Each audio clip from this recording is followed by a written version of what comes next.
Hey, what's going on YouTube? I'm gonna be quick. Don't look at my nose. Um, I just wanna come on here and say that um the 19, as I call it, is nothing to play with, nothing to take lightly. I mean, I know everybody has their own opinions on if it's real, can you catch it, all that good stuff, what you should do. But um I'll know in about 24 to 48 hours if I should be a little bit more freaked out than what I am. Um, but anyway, so I started about 3 days ago. I started feeling a little not well, and I started with like body aches, and then it went to like night sweats. Like just I woke up and my chest and my back are just drenched, and not really a cough, like a consistent cough. But if I try to clear my throat, it turns into like at least three consecutive coughs. Like if I don't bother my throat, then I won't cough. But if I'm trying to move some stuff around, then I'll start coughing. Um, I don't really have a fever. It got to like 100, but well, I guess it is a fever, but it wasn't like I. But then I had the sweats. See, here's the thing about me. I have always been somebody who, and I might represent a lot of people who will work through feeling bad.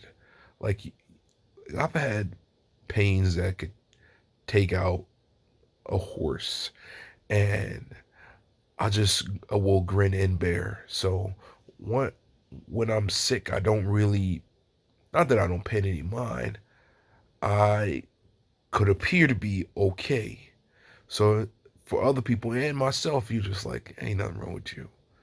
But um, it's okay to stop and to assess your wellness before it's too late. So, what got me was, um, this is it's not funny. I was putting on some cologne and I couldn't smell the shit. Like, I could literally pour that stuff, squirt it in my nose, and I could not smell the cologne. I could not smell anything. It could be a pile of horse shits in front of me. I can't smell it.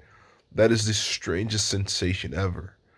Um, and I still have not regained that back. I was a little embarrassed to even mention that to people that I couldn't smell. Like I can't smell anything. And then I started getting a little alarmed. I'm like, what did my breath stink? And I hadn't noticed. And I've been in people's faces. But yeah, so it's a little humor through all of it.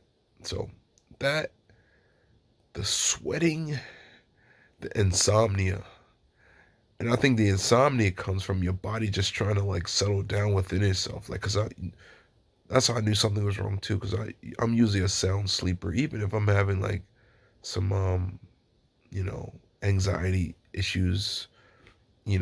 I still, when it's time to go to bed, I sleep well. But lately I've been like, will be tossing and turning all night long and wake up and just not exhausted, but just, I don't feel like I had a restful night's sleep. Um, But yeah, the most eerie symptom was the losing of smell, not taste so much, although they're both connected.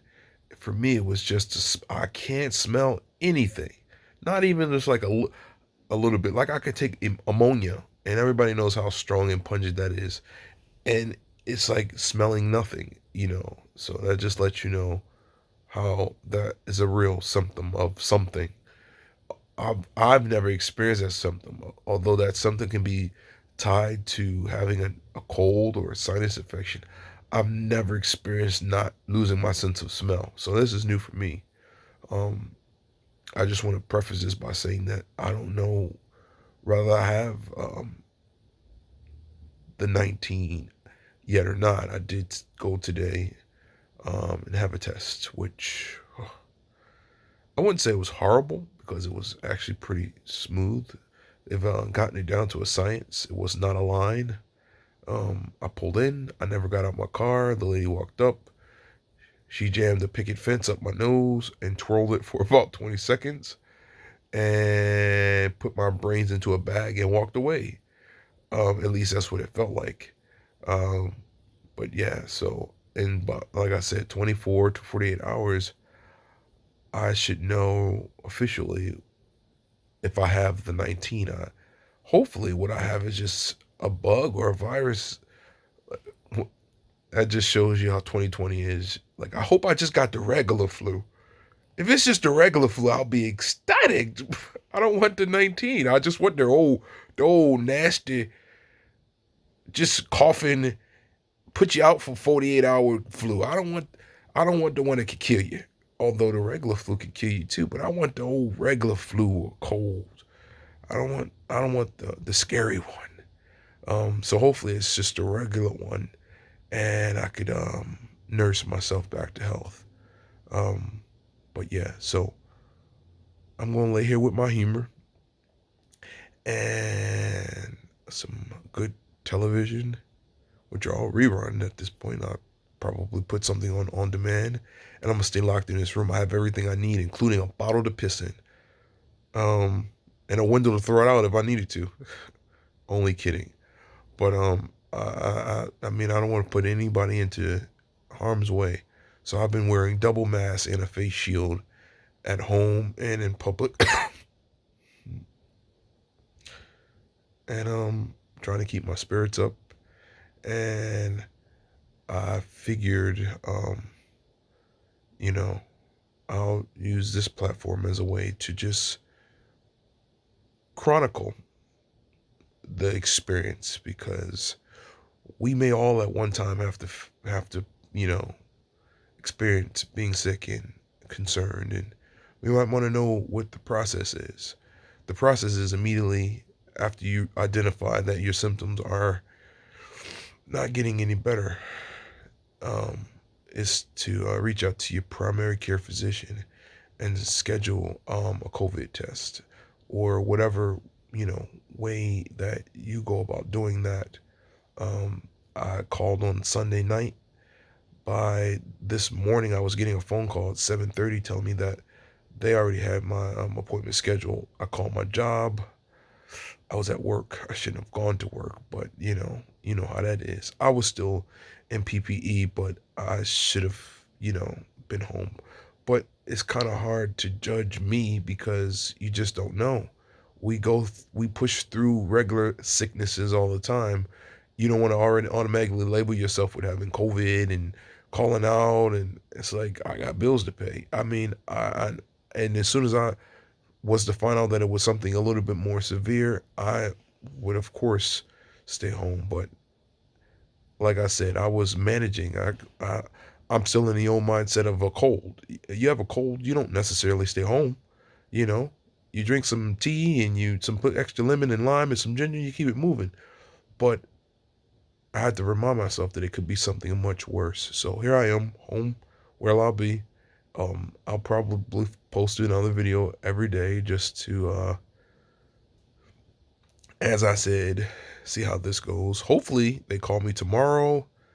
I'm negative and I could just, as I said, make me some extra strong tea and go on with my life and keep wearing my double mask and my shield because I'm never not doing that no more. Um, and we'll go from there. But if I am COVID positive, it changes things severely and it does make me a little nervous. So pray for me. I'll pray for you. Peace and blessings. And see you tomorrow. Hopefully. You know, this is 2020, by the way. Bye.